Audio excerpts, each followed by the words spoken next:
Hello, everybody. My name's Rick McCutcheon. I'm a Dynamics 365 MVP, and I'm here today with Thomas from Enavate. Thomas, introduce yourself and tell the people about Enavate. Thanks, Rick, and thanks for inviting me. So myself, I'm Thomas Ajspur, and which was probably why you didn't say my last name. So, very weird name. There's only 23 people in the world with that name. So, and AJ is not an easy way of pronouncing in here in America. I'm born and raised in Denmark, so I'm basically born and raised with Navision and Axapta, as it was called back then, even the older names, Navigator and so forth. Came to the US 9 years ago and have been doing Dynamics since my teenage years, and started Enavate so personally 7 years ago and became a real company 6 years ago. The first 12 months was business planning and so forth, and then I acquired two companies in December 2014 and became a real company and got team members and clients and so forth. So, tell us a little bit about sort of that journey from Enavate, from when you started to where you've got to today, because, you have one of the most proactive ERP practices, I think, in the Dynamics world, plus you're bringing in the CE CRM side of things. So talk a little bit about that and how you sort of migrated to these ISV and bundle offerings you offer today. Yeah, so I always like to start with our why. So we transform businesses and the life to touch to us is personal. And the reason why I want to start there, because that is our purpose in life. And it's a purpose that goes both to our own company and our own team members, and then also to the customers or the clients and their team members or employees, whatever they call them. And we have a big passion about what we do, and that's why it's personal to us. And it's been very interesting when you take a developer in Ukraine or in Seattle, wherever they're sitting, and say, this is what we do, and it can be hard for a developer sitting in somewhere in the world and getting a piece of paper from a solution architect, say, please develop this, and say, but how am I transforming businesses and the lives to touch? It's personal to me, no doubt about that, but how am I really making an impact? So we have been educating those people, said, think about it. So if you go into ERP, and CRM is kind of the heart of a company, and if that doesn't work, the company is not functioning. And so I said, so just imagine if we do something extremely unique and good that can help the person working in the daily life, so they can optimize their job. Maybe they don't have to work 12 hours; they can only work 7-8 hours and go home and enjoy with family. You are changing the business and people's lives. And just on that, I think that's really important as a Microsoft partner, because I think far too many partners focus on the technology and what it does. And not enough partners really have that conversation about what do you do now and how can I make it better? Exactly. And that's, so when people start having that mindset, I'm not here to code what the solution architect, no, I'm here to change people's life.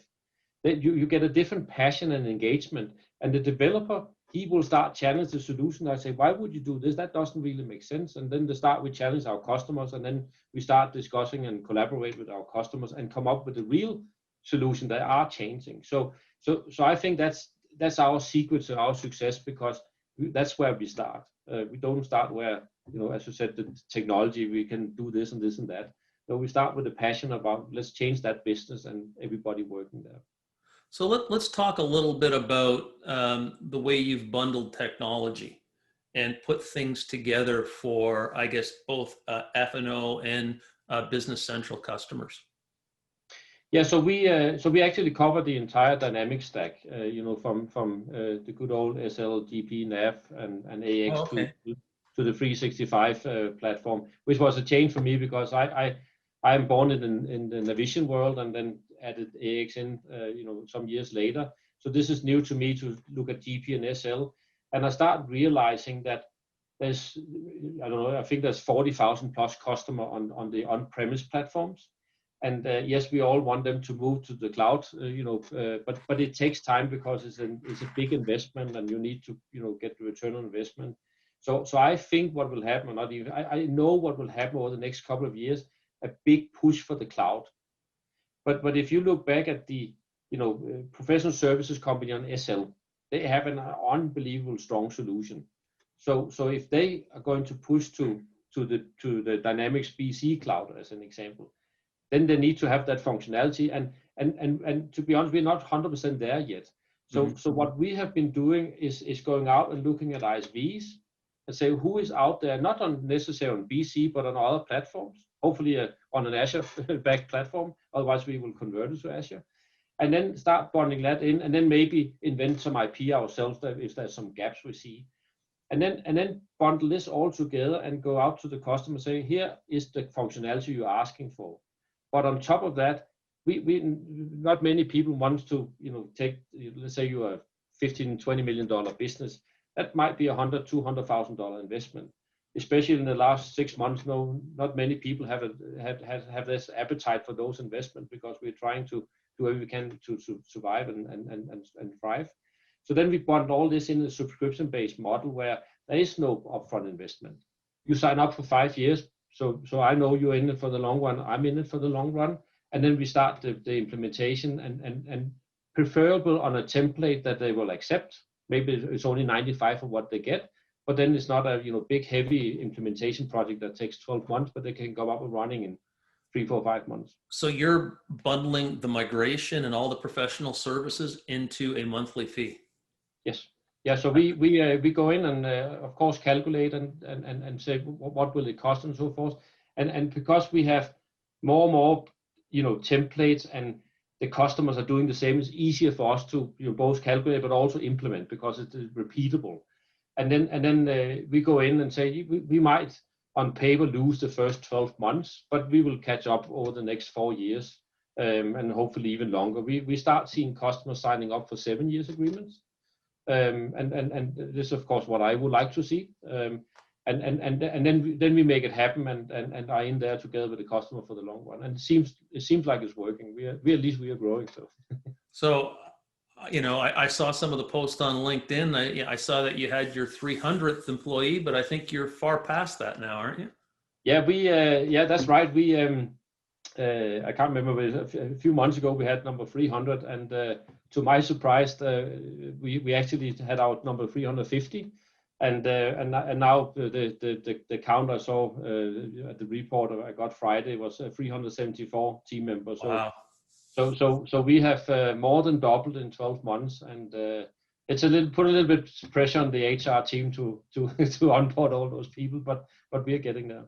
Well, they call that a high class problem when you're growing. So yeah, that's true. No, I've been happy because when the coronavirus hit the world, since I'm from Denmark, I'm reading both Danish news and American news every day, and Europe was I would say four weeks ahead of the circle compared to the US from cases and deaths and so forth. So I kind of had a feeling this is coming more than we probably know today.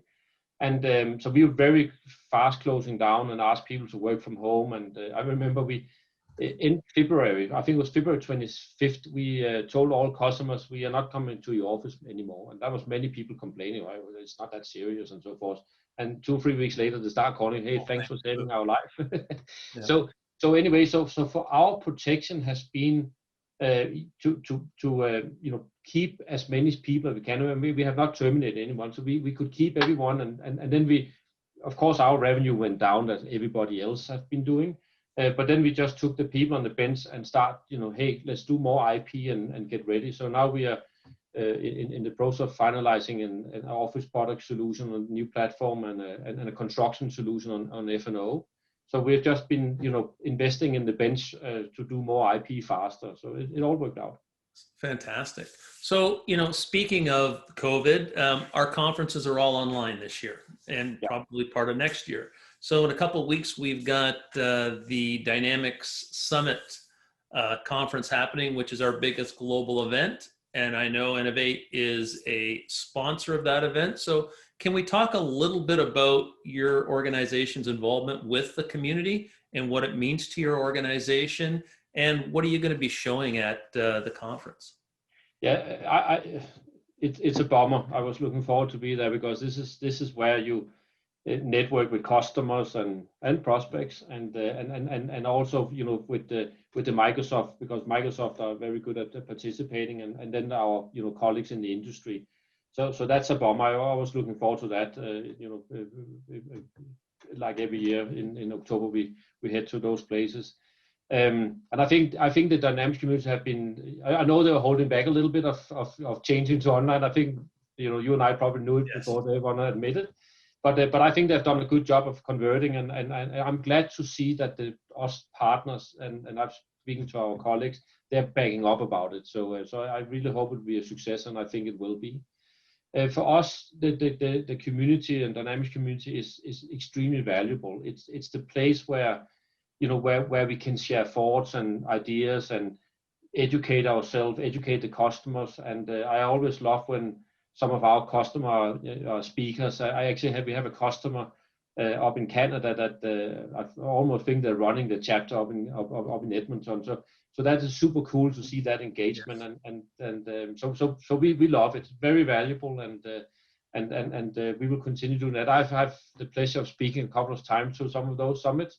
I have been speaking about empowerment because that's what's near dear to my heart. So not the technical stuff, but it's good to see that they are not afraid of having speakers outside the daily stuff and get inspired. So we love it. We're looking forward to it. And I really enjoy it too, because I get to spend time with partners, time with customers, time with Microsoft, and you're not in an office environment, right? Everybody's sort of relaxed, and we can talk and really enjoy time together. So I think it's important, and we're going to be doing it online this year. So I think we're getting used to that, but I'm sure we're going to be excited once we can all get back together. So what do you? I think the challenge. So I know we have. I think we have 8 slots, education sessions at the summit. 6 around AX and SL, and then we have 2 partner showcases. One is from ground to cloud, but why your migration strategy can make and break or move to the cloud. And we have our 2 experts, Kevin Armstrong and Ross Riley, coming and joining that. And then we have become a data hero, gain business insight by leveraging the power of analytics, which another of 2 super strong guys, Taylor and Ray. And I think the challenge when you're presenting is when you're in the home office, you sit in your chair, like you and I sit in your chair. Yes. But when you're presenting, you should actually stand up. And I think some of us need some education on doing online presentations, but I'll see if they can hit it out of the park.